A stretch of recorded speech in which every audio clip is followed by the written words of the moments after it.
안녕하십니까, 김유희 교수입니다. 오늘은 여러분하고 제2장 부가가치세 제2장 부가가치세 과세표준과 세액의 계산에 대해서 수업하도록 하겠습니다. 먼저 이 부가가치세 이제 과세표준 계산, 이 단어는 굉장히 중요한 단어입니다. 많이 출제되고 있습니다. 여러분하고 같이 그 출제되는 그 핵심 부분만 하나씩 살펴보도록 하겠습니다. 자, 보시죠. 우선 먼저냐면 이 주안점이 뭐냐면 부가세 과세표준과 세액 계산에서 중심이 되는 게 영세율과 면세입니다. 핵심이. 그러면 이제 영세율이 있습니다. 첫째 영세율. 영세율 하면은 이걸 바꿔보겠습니다. 영의 세율입니다. 0, 제로. 자, 제로 세율입니다. 세율이 제로다 이겁니다. 이게 무슨 뜻이냐면은, 자, 부가가치세 구조가 매출액에서 곱하기 세율 이렇게 했습니다. 그리고 매입세액을 공제준다 했어요. 요것은 매입세액은 매입액에다 곱하기 매입액 곱하기 세율입니다. 근데 이건 왜 매입세액이라고 바로 했냐면은 거래처에서 물건을 사올 때 거래처에서 공제해주기 때 그때 거기서 계산하기 때문에 이거는 그냥 내가 우리 회사에서 계산하기 않기 때문에 매입세액이라 이렇게 하는 겁니다.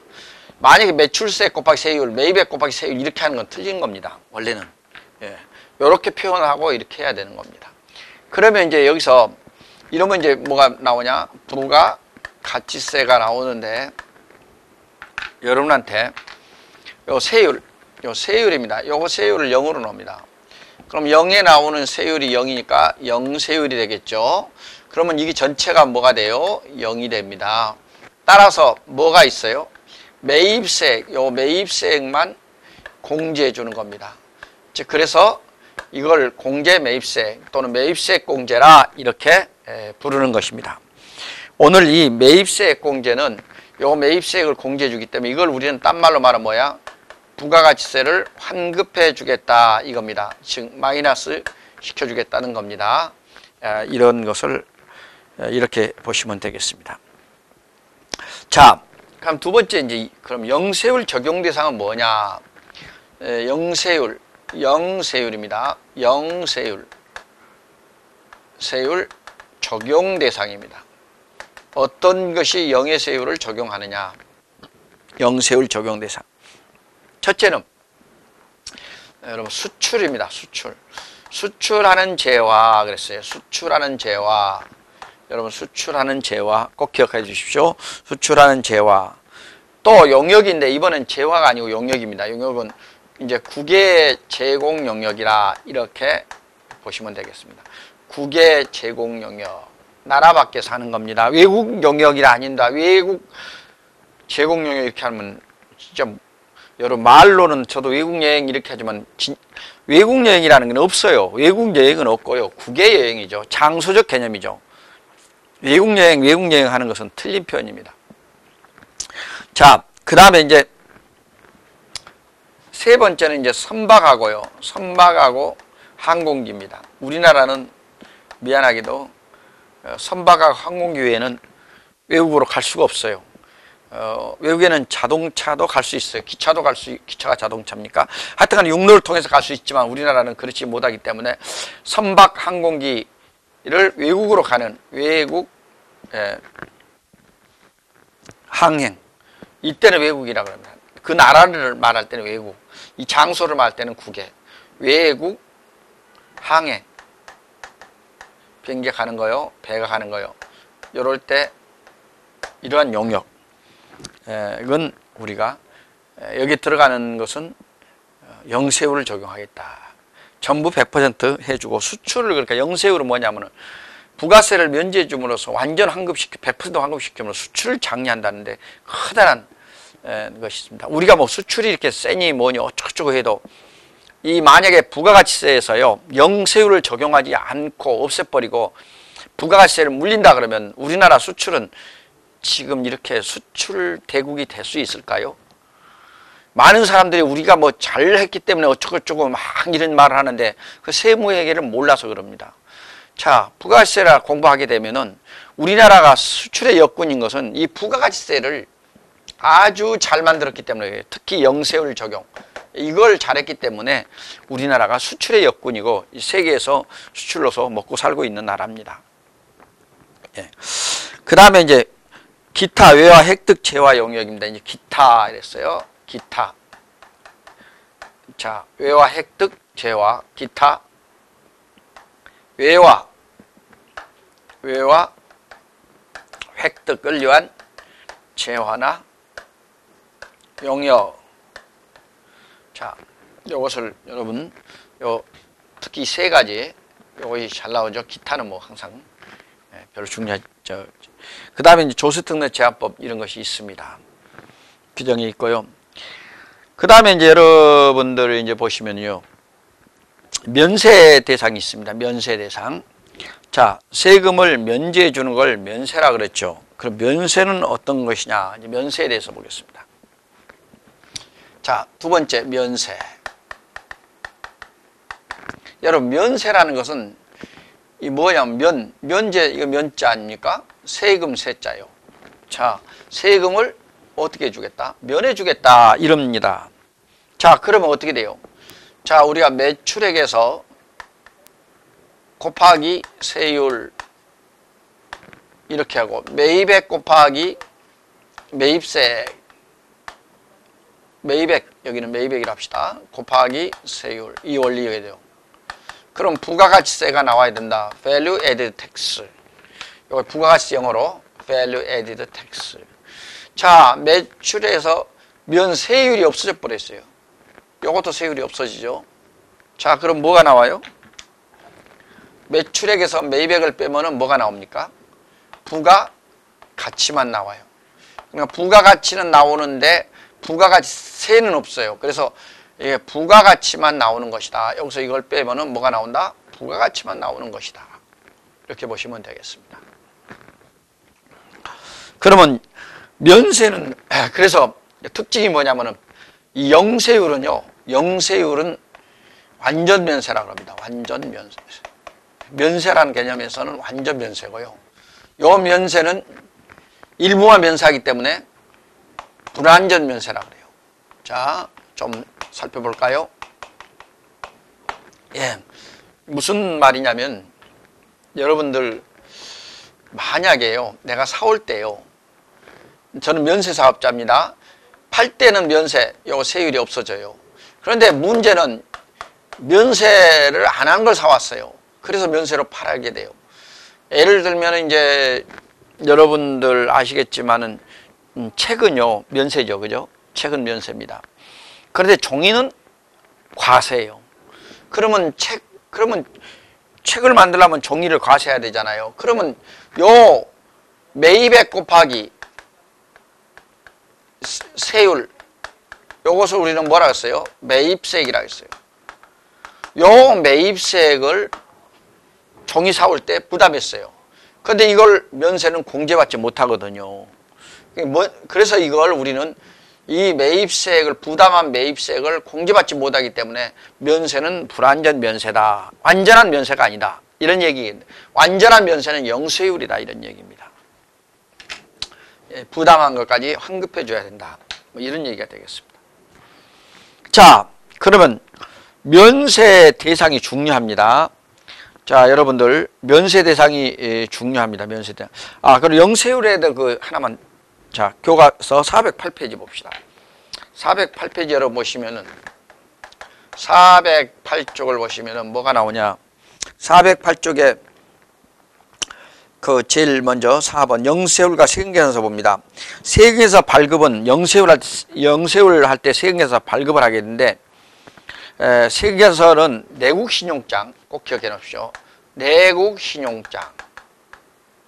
여러분들 LC라고 하는 내국신용장. 또는 이제 내국신용장보다는 못하지만은 구매하겠다는 확인서가 있어요. 여기서 이제 물건 사겠다고.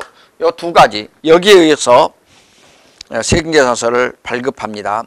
그 밖에 이제 의무가 면제되는 건 직수출, 이제 요건 세금계산서 발급하는 거고, 세금계산서를 발급하는 거고요. 여기 또 하나 있어요. 직수출.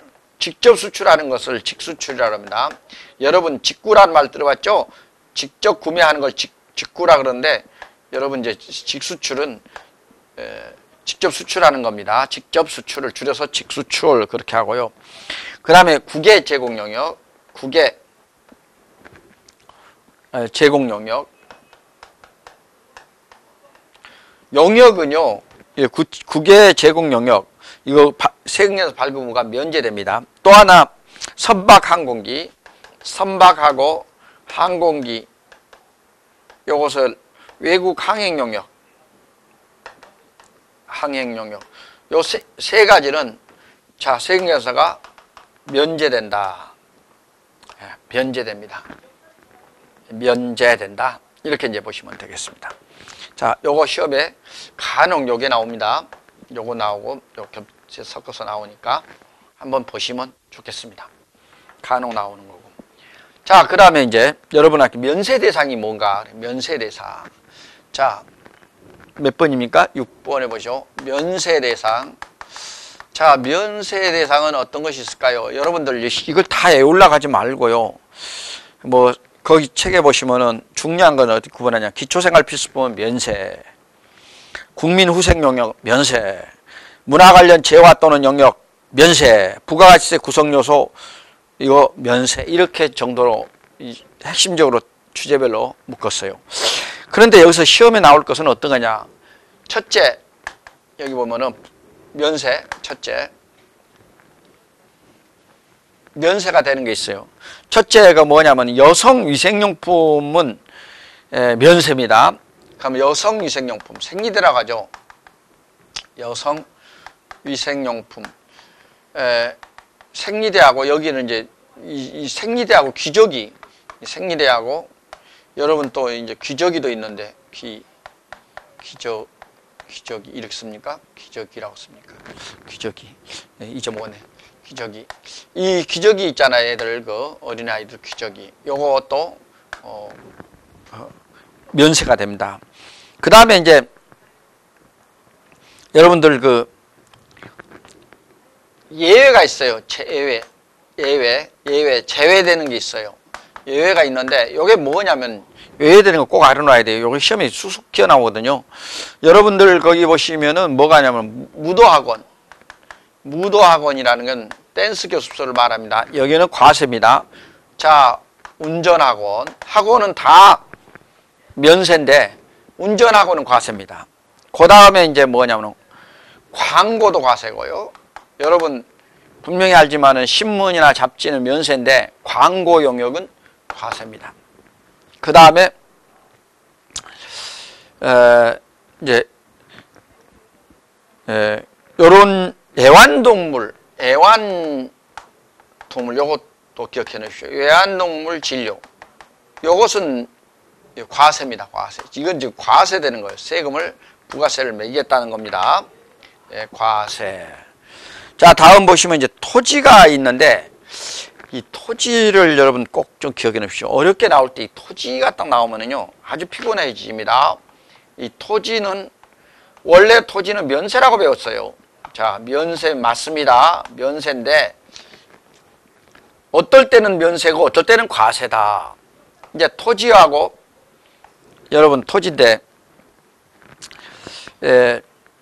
부동산을 공급하는 겁니다. 자, 부동산의 공급. 자, 부동산을 공급해요. 공급하는데 토지는 이때 부동산 공급할 때 토지는 면세, 건물은 과세. 여기 하나만 더 기억합시다. 이 건물 중에서 주택이 있어요. 주택. 국민주택이 있습니다. 국민주택. 이것은 뭐냐? 면세. 25평이죠? 25평이야. 24평인가요? 25평. 20, 이게 80, 50제곱미터인가요? 이와 같은 국민주택은 면세됩니다. 국민주택 공급. 그걸 기억하시면 되겠습니다. 그 다음에 이제 부동산 임대 영역이 있습니다. 여러분 부동산의 공급이 있고요. 1번. 두 번째가 이제 부동산 임대입니다. 바로 건물 같은 것을 들을 수 있는데, 요 부동산 임대는 원칙적으로 이제 원칙으로는 무조건 과세입니다. 원칙은 과세인데 하나 뭐가 다르냐? 책을 보시죠. 주택하고 주택, 토지, 주택이나 토지 임대, 지금 임대를 얘기합니다. 자, 원칙적으로 부동산 임대는 과세하는데 주택은 사무실이 아닙니다. 주택이나 토지는 면세입니다. 자, 임대하고 공급은 뭐예요? 파는 거죠. 자, 공급이라는 건 양도한다는 겁니다. 파는 걸 얘기하는 것이고, 쉽게 말하면 매매가 이루어지는 걸 얘기하는 것이고, 임대는 빌려주는 겁니다. 빌려주는 데는 주택이나 토지는 면세다. 또 국민주택 면세다. 이렇게 보시면 되겠습니다. 이런 예외를 꼭 여러분께서 잘 살펴보시기 바라겠습니다. 그 밖에 이제 면세를 포기합니다. 여러분, 면세를 포기하는데, 이 면세 포기를 보시면, 면세 포기는 유예기가 있어요. 그러니까 3년간, 한 번 면세를 포기하면 3년간 절대 다시 면세를 받고 싶을 수가 없다, 이거예요. 이런 유예기간을 두고 있습니다. 그래서 면세를 한번 포기하면 3년간 면세를 다시 받을 수가 없습니다. 여러분들 왜 면세를 포기할까요? 면세 사업자가 수출하기 위해서는 면세를 포기하고 영세율을 적용받아야 됩니다. 그래서 유리하게 하기 위해서 면세를 포기할 수 있죠.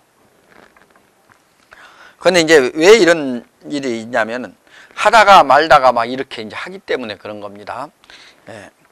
한번 그 신중을 기해서 뭐 수출을 조금 하다가 에휴 그만두면 또 이거 면세 받지 뭐 이런 식으로 이렇게 하기 위해서 이런 유예 기간을 적용두는 겁니다.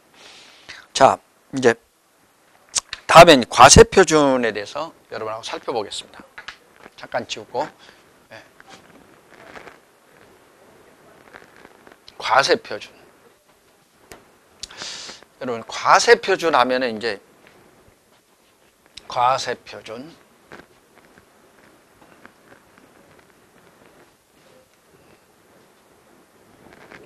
자, 몇 번이냐요? 8번. 과세 표준. 이 과세 표준 하면 뭐가 될까요? 자, 과세 표준을 공부하겠습니다. 우선 여러분 매출액이라고 그랬어요. 매출액 곱하기 세율 부가세 특징입니다. 마이너스 매입세액 이렇게 설명드렸습니다. 이것이 부가가치세액이다 그랬어요. 여러분들 여기서 말하는 요 매출액이 과세 표준이다 이 말이에요. 왜냐하면 이 매입세액은 내가 계산하는 것이 우리 회사에서 계산하는 게 아니고 거래처에서 이미 물건을 사올 때 이게 계산이 다 돼 있기 때문에 요 매입세액은 공제하지 않고 매출액만을 계산하기 때문에 요 매출액을 우리는 과세 공급가액이라고 합니다. 먼저 공급가액이라고 부르고 요 공급가액은 바로 과세 표준이라고 합니다. 그러니까 과세 표준이나 공급가액이나 매출액이나 같은 뜻으로 보면 되겠습니다. 그래서 매출액이 얼마다? 이거 과세 표준이구나. 또 공급가액이 얼마다? 근데 여기서 여러분들 혹시 공급 대가란 말이 나와요. 지난 시간에 잠깐 설명드린 적이 있습니다. 공급 대가, 공급가액. 여기서 여러분들이 하나 알아두실 것은 공급 대가 이렇게 나오면은 공급 가액 플러스 부가가치세가 나온다. 이렇게 보시면 되겠어요. 공급 가액에서 부가가치세를 더하면 공급 대가가 나온다. 공급 대가는 공급 가액 플러스 부가가치세 이렇게 말씀을 드릴 수가 있겠습니다. 자, 여러분들 이제 보시면서 그래서 이 과세 표준은 이 특징이 매입세액이 뭐예요? 바로 앞단계잖아요. 앞단계를 이거 앞단계 이게 나중 단계, 다음 단계죠. 그래서 이걸 전 단계예요. 그래서 이제 과세표준 계산할 때는 전 단계 세액이잖아요. 세액. 매입세액이죠. 그래서 세액 공제법이다. 이렇게 말합니다. 전 단계 세액 공제법이에요. 전 단계 거래 공제법이 아니고 전 단계 세액 공제법이에요. 세액을 공제해 주는 겁니다. 어떤 사람은 전 단계 거래 공제법 이러면 틀린 겁니다. 거래 세액 공제법입니다. 거래 앞에 썼으면 너 분명히 세액이라고 써야 됩니다.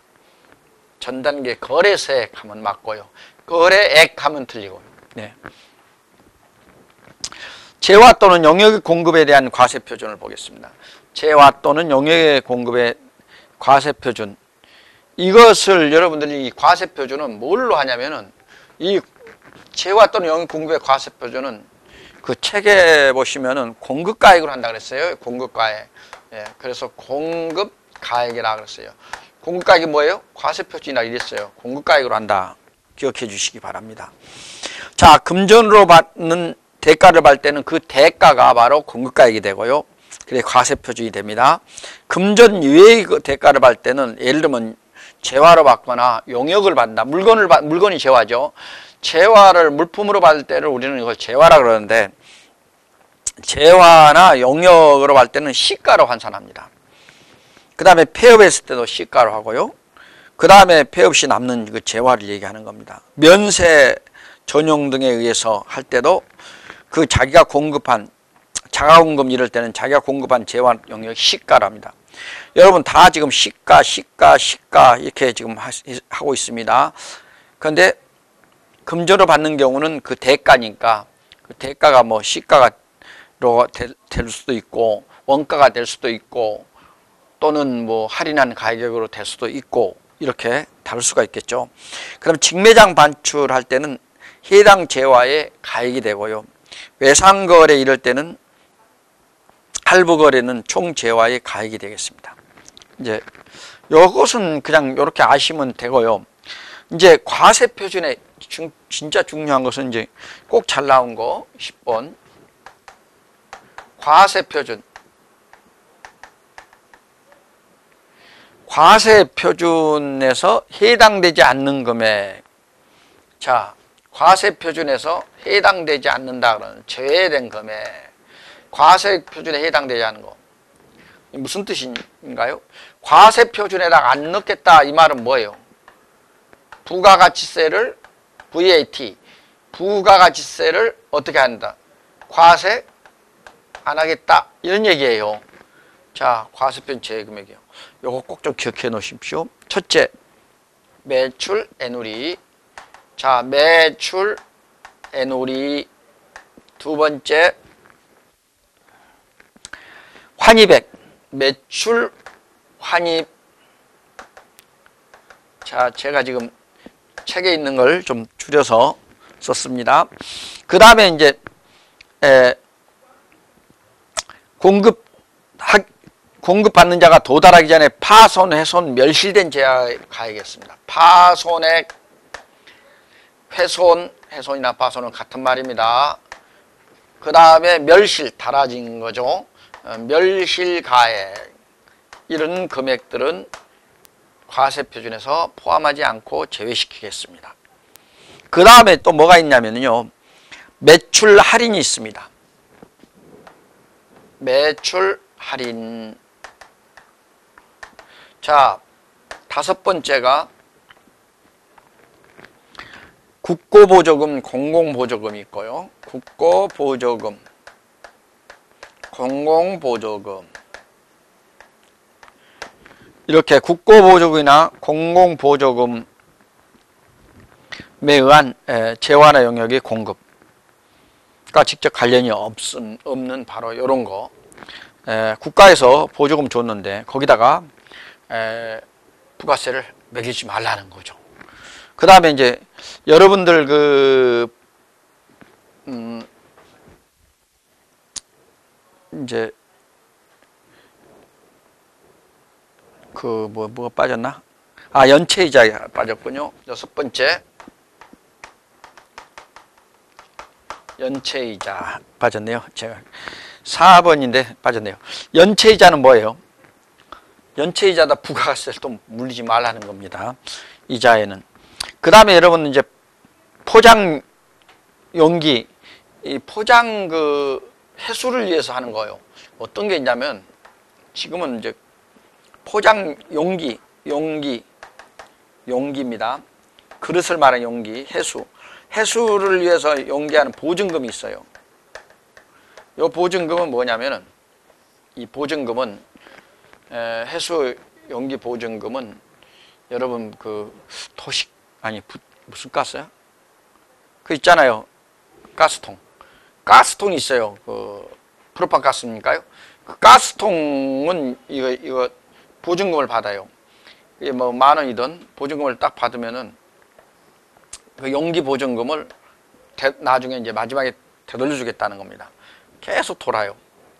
그래서 이 보증금은 부가가치세 과세 표준에다 찾아올 것인가 붙이면 안 되겠다. 뭐 이런 얘기가 되겠습니다. 그 다음에 이제 끝으로 대가 구분하여 기재한 경우로서 해당 종업원에게 지급한 사실이 확인되는 봉사료가 있습니다. 여러분 이 봉사료도 영수증에 있잖아요. 영수증에 어떻게 했냐면 봉사료 구분해가지고 찍히면은 이 봉사료를 과세표준에서 제외시킨데 아무 말이 없어요. 그냥 봉사료 해가지고 포함시켰을 때는 구분해서 얼마 10%면 10%, 뭐 5%면 5% 이렇게 구분해서 봉사료를 영수증에 찍힌다면 그 봉사료는 부가가치세 과세표준에 제외되지만은 만약에 그렇게 안 하고 봉사료 뭐 섞어가지고 한 번에 합계를 내가지고 적어놨다, 영수증 적어놨다 그러면은 그것은 과세표준에다가 제외시키지 않습니다. 여러분 이거 꼭 좀 기억을 해 주십시오. 시험에 굉장히 잘 나오는 것입니다. 아주 잘 나와요. 자, 다음.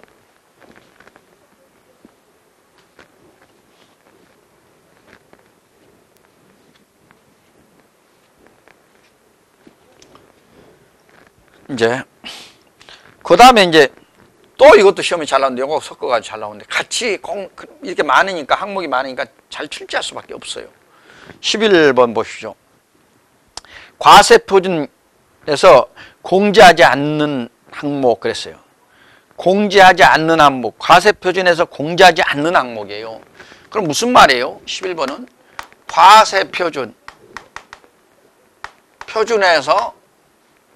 표준에서 포함, 과세표준의 포함 금액은 뭐냐, 포함할 금액은 뭐냐 이런 것입니다.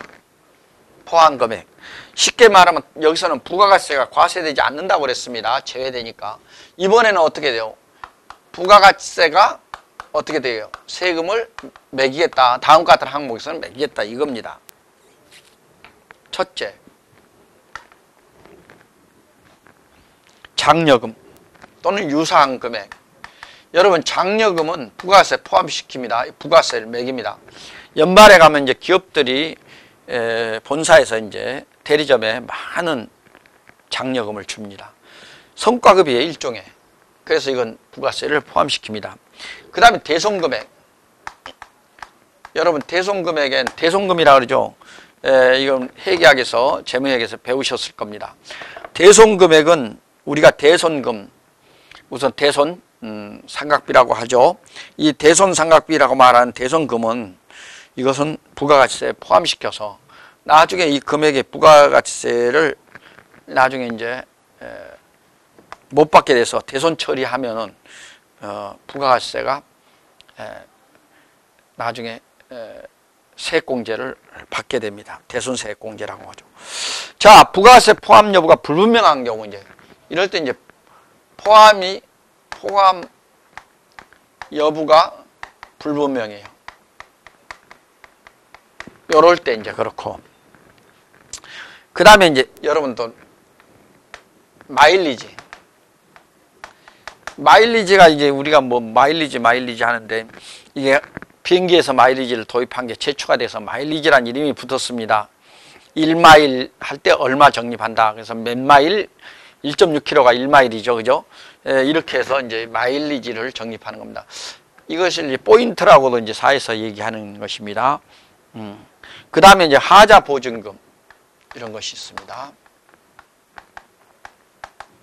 과세표준에 포함 안 되는 것이 5가지. 요것도 이거하고 섞여서 시험에 꼭 나옵니다. 하여튼 이쪽에 많이 나오면은 요게 하나 나오고, 이쪽에 많이 나오면 이쪽에 하나 나오고, 근데 대부분이 이쪽에서 이쪽하고 같이 섞여서 나오는 이런 시험 출제로 되기 때문에 요 2개는 연관성을 가지고서 공부하셔야 됩니다. 자, 그 다음에 이제 수입재화는 한 번만 읽어볼까요? 이 재화의 수입재화, 이제 수입재화가 되는 거죠. 재화의 수입이니까. 이 수입재화에 대해서는 책을 보시면서 보겠습니다. 관세, 과세가격, 플러스 관세, 개별소비세. 여러분 옛날에 특별소비세라 하겠습니다. 이거 주세, 교육세, 농어촌 특별세, 그 다음에 교통, 에너지, 환경세, 이런 것들은 수입자의 과세표준에 포함됩니다. 그래서 이걸 과세표준에 포함되는 금액으로 보면 되겠습니다. 그 다음에 이제 여러분 이제 그 나머지는 출제가 잘 안 되고 있으니까 넘어가고요. 그 다음에 이제 여러분 412쪽 보십시오. 납부세액을 계산할 때 이제 여러분 매출세액에서 매출액에서 세율을 곱하고 하나면 매출세액이 나오죠. 이 매출세액에서 매입세액을 빼주면 납부세액이 나옵니다. 마이너스일 때는 환급세액이 되겠죠. 그럼 납부세액에서 다시 경감세액, 공제세액 빼주고요. 가산세를 더하면은 차가감 납부세액 또는 차가감 환급세액이 되겠습니다. 자, 매출세액 계산은 이제 보시고, 대손세액은 여러분 아까 말한 대손금이 이제 발생했어요. 그럴 때 이제 거기 해당되는 규정에 따르면 이 대손세액 공제 이걸 보시겠습니다. 그러면 이걸 공제 주는데 대손세액, 이 대손세액 공제는 대손세액은 우리가 일단 물건을 사왔잖아요. 사올 때 뭐예요? 그 물건 속에는 부가세 10%가 포함되어 있습니다. 그런데 그걸 팔았을 때요.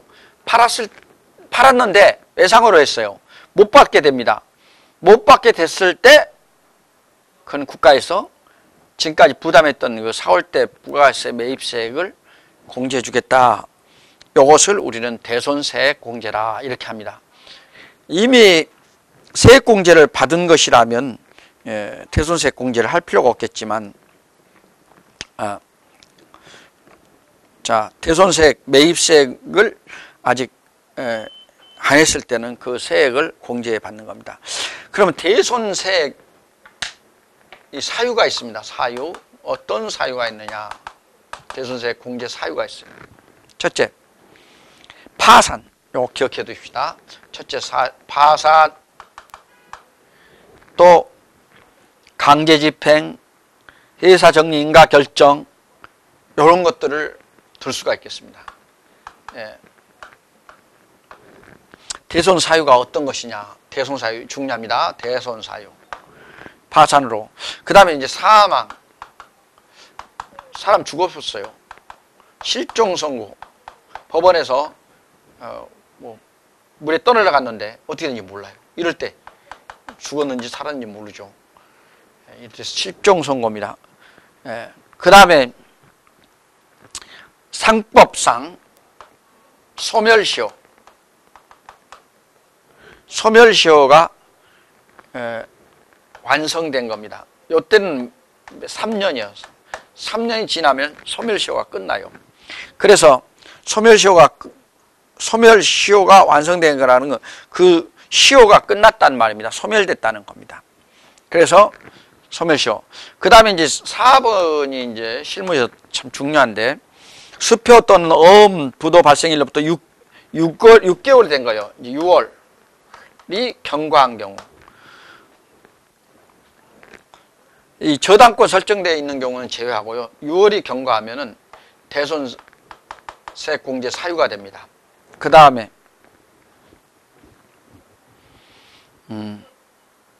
뭐 화의 또는 뭐 이런 것이 있고요.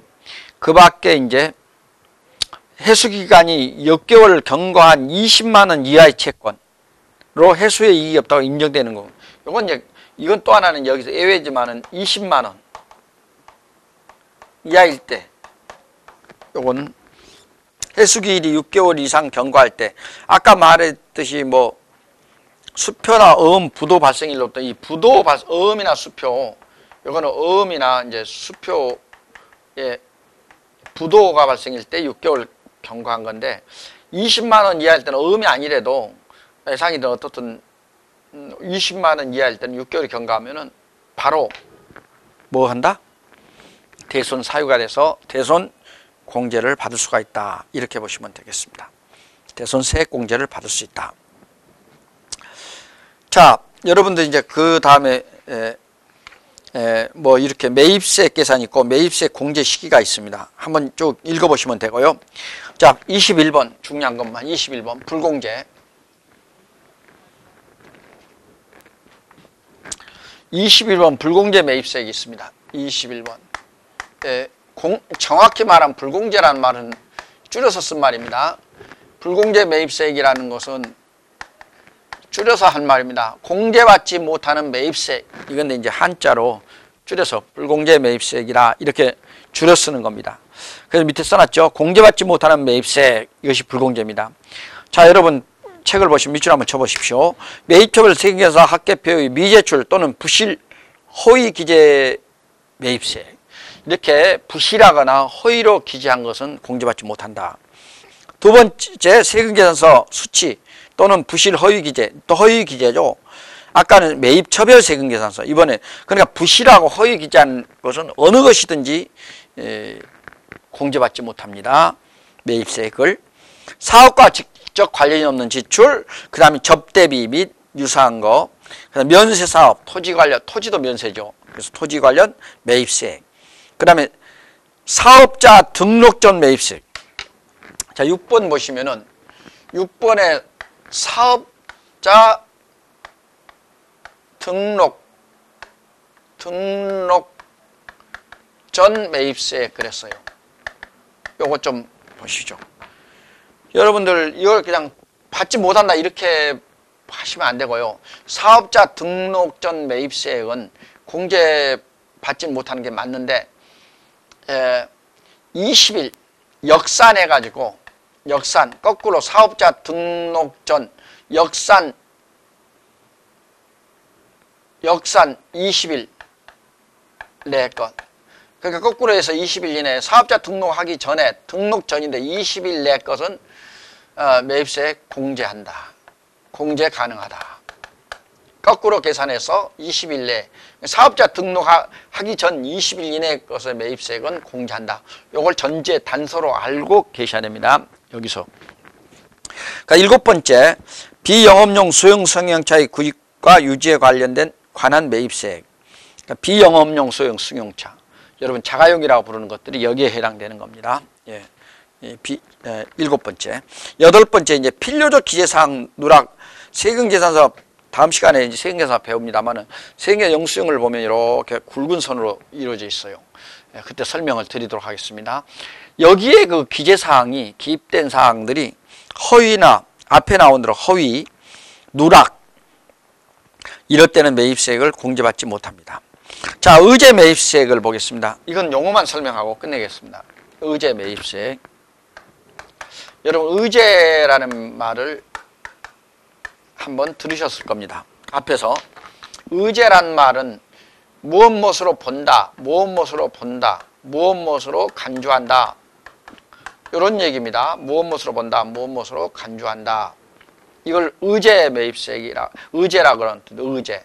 의제란 말을 한문으로 써보면 이렇게 쓰죠. 의제. 자, 의제 매입세액이라 그랬는데 여러분들 매입세액이